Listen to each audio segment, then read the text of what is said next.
Today, a hearty spoon dish, easy and delicious. When you try it, you'll want seconds for sure. So get ready because today you'll have at least 2 servings. In this case, I start with a leek.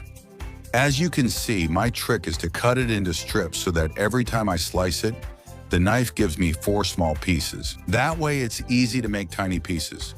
Now pressure cooker, because this is a quick dish. We add a splash of oil and that freshly chopped leek inside. We put the pot on medium or slightly higher heat and stir while it browns a little. We take an onion and we're also going to chop it into small pieces.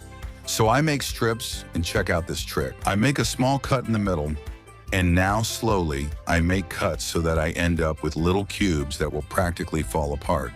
We also put the onion in the pot, well, in this case in the pressure cooker, and we stir it around, waiting for it to become translucent and soft. Of course, with a little bit of salt to enhance the flavor and also to make it happen faster.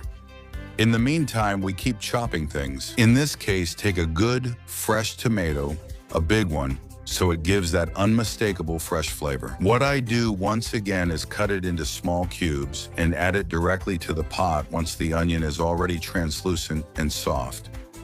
Now I give it a little stir like this, and we keep adding delicious things, in this case, something that's going to give it the protein and the magic of fish. In my case, a monkfish tail, but you could use whatever fish you like best or whatever you have on hand.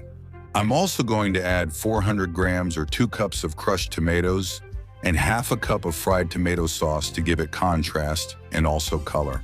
I'm going to add a bit of aroma with rosemary and of course a little bit of paprika, which always gives it a nice flavor and a touch of fun. We mix it a little and let it cook for a few moments so it starts to come together. We adjust the salt and the sauce is practically ready, so we can put the fish in and mix it a little. Here I have beans that I've had soaking since yesterday.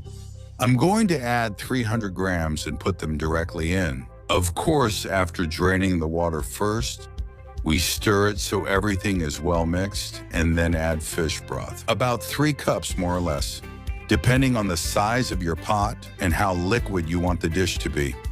In the end, it cooks in the express pot. At one point, you turn up the heat to make it quite high, and when the pot starts to release steam, as you can see here, you lower it to medium or even less once it's been in that state for about half an hour. The recipe is ready and can be saved for the next day, which makes it taste even better. Just heat it up when you want to enjoy it.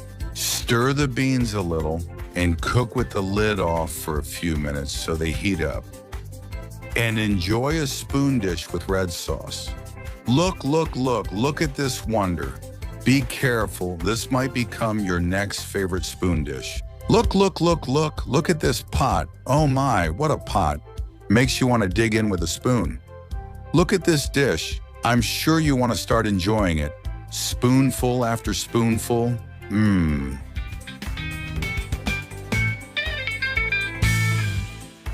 What a joy. These spoon dishes warm both body and mind, so take note.